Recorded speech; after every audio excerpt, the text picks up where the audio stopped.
अब हम उदाहरण लेते हैं। एक 10 सेंटीमीटर त्रिज्या के चालक गोले को एक माइक्रो कूलम आवेश दिया गया है।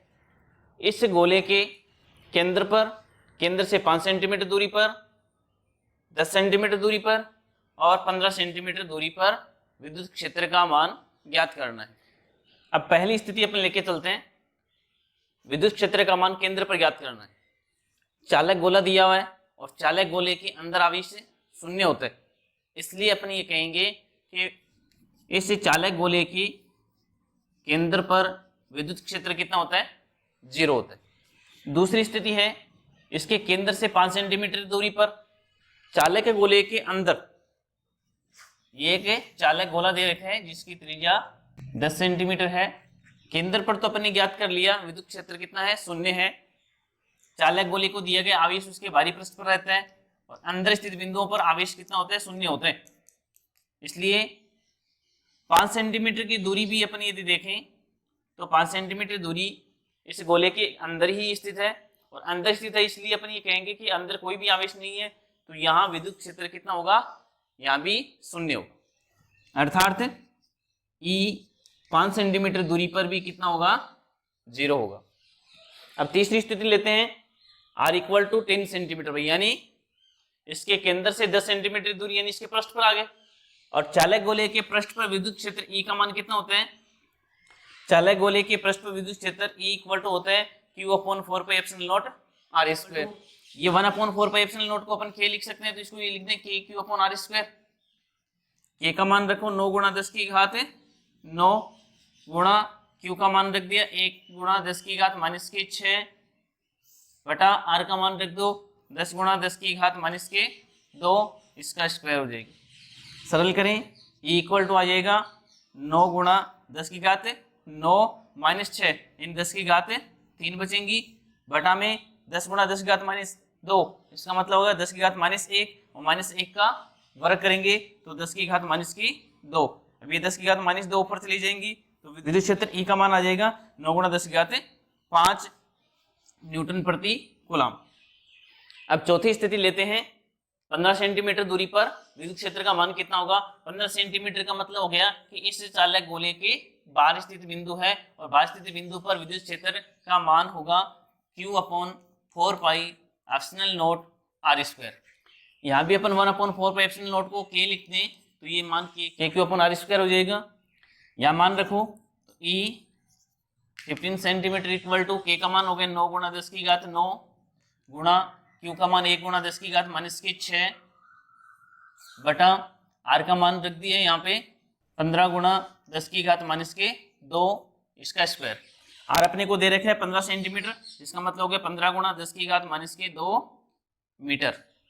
अब इसको अपन सरल करते हैं, E 15 सेंटीमीटर इक्वल टू हो गया 9 × 10 की घात 9 -6, यानी 10 की घात 3 और बटा में 15 का वर्ग अपन देखें तो 225 गुणा 10 की घात -4 हो जाएंगे।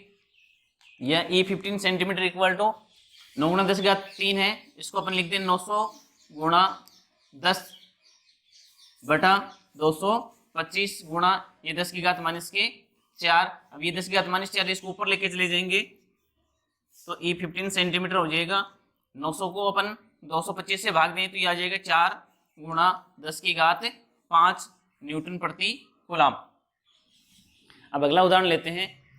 एक 10 सेंटीमीटर व्यास वाले गोले को समान रूप से आवेशित किया गया है, जिससे कि उसके पृष्ठ पर विद्युत क्षेत्र का मान 5 × 10 की घात 5 वोल्ट प्रति मीटर है। इस गोले के केंद्र से 25 सेंटीमीटर दूरी पर एक आवेश है जिसका मान है 5 × 10 की घात -2 माइक्रो कूलम। इस आवेश पर कितना बल लगेगा, इस बल का मान अपने को ज्ञात करना है।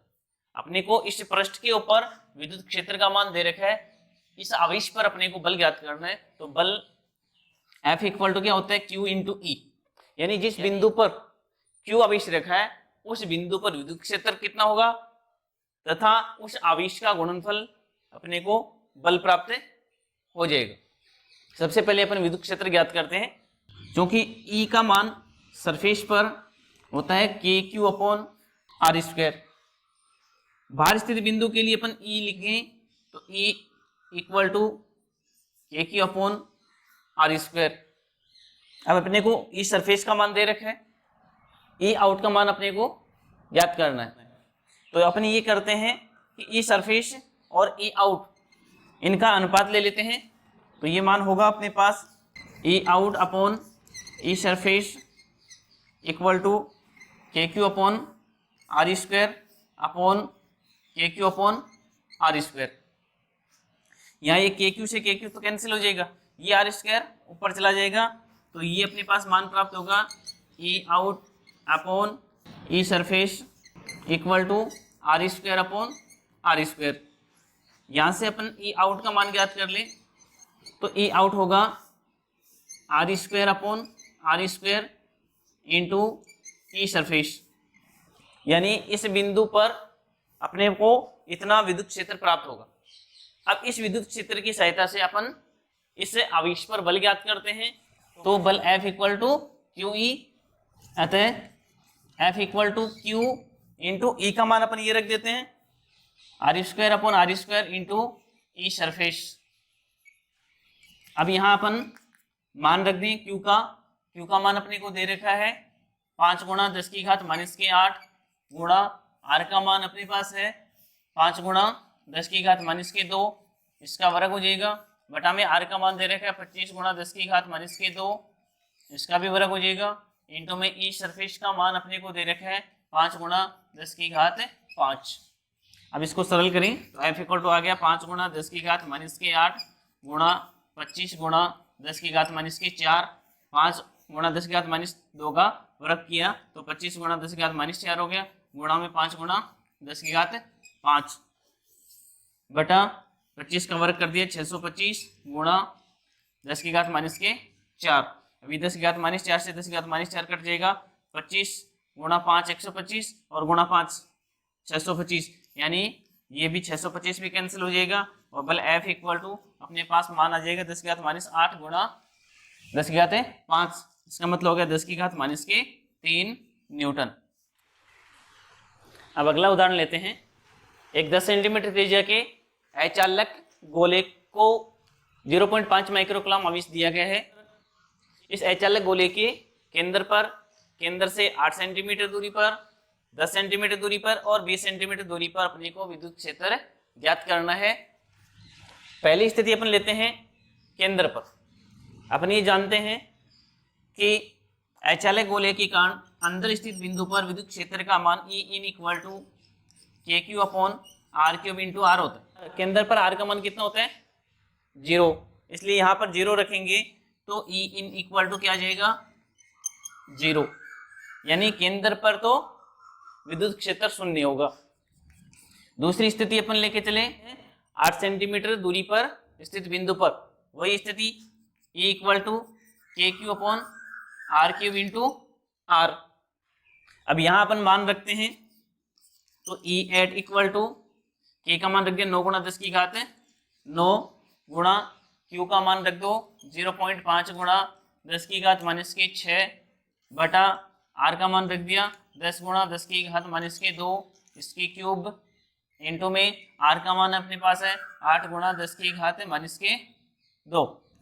अब इसको सरल करते हैं तो ई एट इक्वल टू होगा ये 0.5 गुणा 8 यानी 4 हो गया, 4 को 9 से गुणा किए आगे 36 गुणा 10 की घात ऊपर देखो 9 माइनस 6 3 हो गई और माइनस 2 यानी केवल 10 बच गया। 10 की घात 9 माइनस 6 माइनस 2 यानी 10 की घात 1 बटा में ये 10 की घात माइनस 1 की घात 3 तो 10 की घात माइनस के 3, ये 3 घात और ऊपर चली जाएंगी तो ई एट इक्वल टू आ जाएगा 36 गुणा 10 की घात 4 न्यूटन प्रति कूलम, या फिर इसको ये लिख सकते हैं 3.6 गुणा 10 की घात 5 न्यूटन प्रति कूलम। तीसरी स्थिति लेते हैं 10 सेंटीमीटर दूरी पर ई 10 यानी इसके पृष्ठ पर के क्यू अपॉन आर स्क्वायर मान प्राप्त होगा। यहाँ मान रखें तो ई 10 इक्वल टू 9 गुणा 10 की घात 9 गुणा क्यू का मान रख देते हैं 0.5 गुणा 10 की घात माइनस की 6 बटा आर का मान अपने पास है 10 गुणा 10 की घात माइनस के 2 इसका वर्ग, यानी ई 10 इक्वल टू 9 को 0.5 से गुणा किया तो ये मान आ गया 4.5 गुणा 10 की घात 9 माइनस 6 यानी 10 की घात 3 होगी, बटा में 10 की घात माइनस 1 है, इसका वर्ग करेंगे तो 10 की घात माइनस के 2। अब 10 की घात माइनस 2 ऊपर जाएंगी 10 की घात 5, तो ये आगे E10 इक्वल टू 4.5 गुणा 10 की घात 5 न्यूटन प्रति कूलम। अब चौथी स्थिति लेते हैं 20 सेंटीमीटर दूरी पर, तो E का मान होगा KQ/R²। मान रखें यहाँ पे E20 इक्वल टू K का मान आ गया 9 गुणा 10 की घात 9 गुणा Q का मान है 0.5 गुणा 10 की घात माइनस 6 बटा R का मान रख दिया 20 गुणा 10 की घात माइनस के 2, इसका स्क्वायर सरल करें तो E20 हो गया, ऊपर तो ये मान हो गया 4.5, 9 को 0.5 से गुणा किया 4.5 गुणा 10 की घात 9 माइनस 6 यानी 3 बटा इसका मान हो गया 20 गुणा 10 की घात माइनस 2 का, इसको लिख दिया 2 गुणा 10 की घात माइनस 1 का वर्ग, यानी E20 इक्वल टू हो गया 4.5 गुणा 10 की घात 3 बटा ये हो गया 4 गुणा 10 की घात माइनस के 2। अब ये 4 का भाग देंगे तो ये मान हो जाएगा E20 इक्वल टू 1.125 इंटू 10 की पावर, देखिए 3 तो ऊपर है, ये माइनस 2 ऊपर जाएंगी तो 10 की घात 5 न्यूटन प्रति कूलम या फिर वोल्ट प्रति मीटर भी इसका मात्रक लिख सकते हैं।